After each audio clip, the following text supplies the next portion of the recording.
Hi, my name's Andrea and it's lovely to have you here today. I thought I'd talk to you about havening and what it actually means in real terms. A lot of people say to me, I know there's neuroscience behind it. I know that it's all underpinned by 20 years of research from Dr. Steve and Dr. Ronald Rudin, but just tell me simply how it works. So I'm going to give it a go.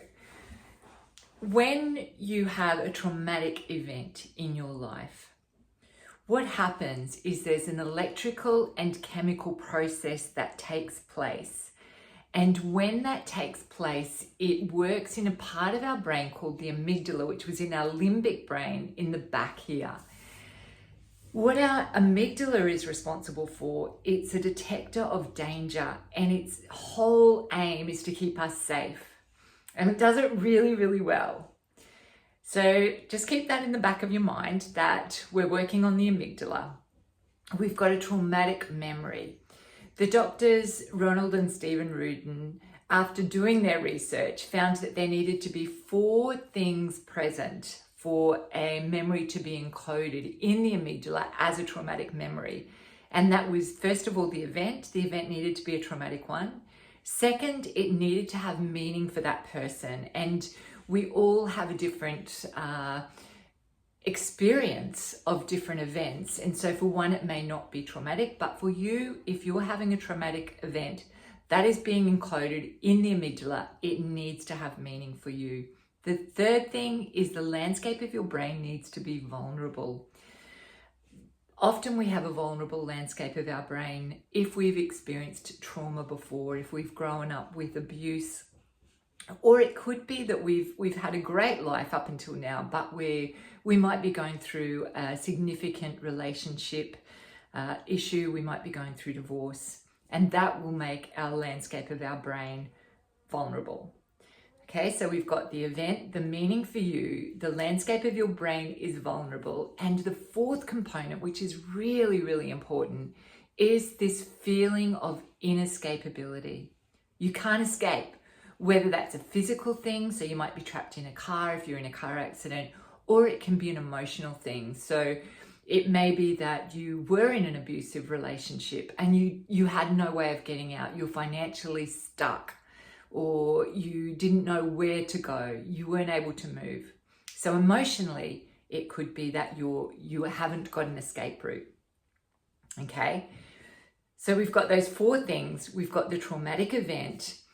We've got changes to our electrical and chemical pathways in our brain, which essentially, without going into too much neuroscience, they alert the amygdala that there's an event that's really dangerous, that this has caused a lot of distress for me.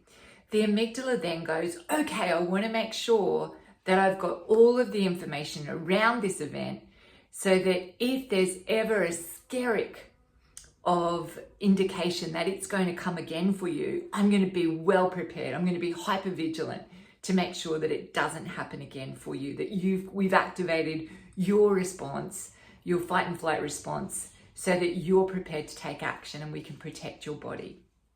Okay, what it does is all of the information that's contained in that event, so the content being the sights, the smells, the sounds, the tastes, your body posture, the touch of things around you, all of these things, plus the responses in your body, are stored in little containers, which are called receptors, on one of the lateral part of the amygdala, and the lateral neuron in the amygdala, but without getting into all of that. So these containers in the amygdala store all of the information so that if any one of these things come up again for you, it's gone straight into, we're going to get this danger. We're going to make sure it doesn't hurt you this time.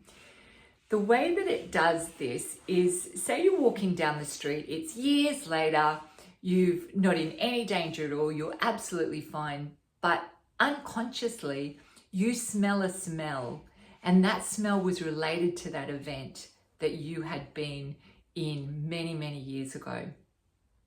Straight away, your body might go into a feeling of anxiety. You might feel your heart starting to race. You might feel your breathing getting more rapid. You might feel a little bit sweaty and there's an overwhelming feeling of panic or anxiety for you. You've got no idea where that came from. You were walking down the street and everything was good. Okay? What's happened is your amygdala has detected that sense of smell. It's gone into those containers that are stored there with all of the information of that initial traumatic event, and it's gone within a fraction of a second. It has put you into your fight, flight, or freeze response to make sure that you keep safe. Okay? Enter havening. So havening techniques, or havening where we create that safe haven within you.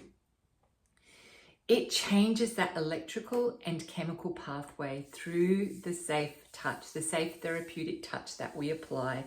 It changes the brain waves for you, which change a cascade of events in this amygdala after that happens. So once the touch is applied, we use distractions and we use visualizations to help you move from that traumatic memory experience. In essence, as the electrical and the chemical pathways change in your brain, what happens in the amygdala is these containers that have stored all of the information are sent a signal saying, we don't need this anymore, we're safe. This was in the past, it happened a long time ago. And now I don't need you to keep me safe around that particular event. So it recognizes these pathways and these chemical messengers, and the little containers that have been storing all of that information to keep you safe, they're drawn into the cell in the amygdala and dissolved. What does that mean for you? It means that at the end of a facilitated havening session, you still have the memory, albeit a lot of people say that it doesn't feel like it happened to them. It feels like it was a story that they read or a movie that they watched. They feel quite distant and removed from it. So you still have the memory, but you don't have that feeling or that emotional response to that memory. And that means in real terms that you can feel much more calm. You can feel much more present. You don't have those inner unconscious reactions happening that you were quite confused about for a long time. If you'd like to know more, check out havening.org. They've got some awesome resources on there, lots and lots of information. There's a great video link on there from Tam Johnson, who explains all of this in much more detail using diagrams, which make it really easy to understand, and she goes into the neuroscience. Check out my website, andreahaven.com.au, or feel free to reach out. I would love to talk to you and answer any questions you have. I wish you the most wonderful day. Bye for now.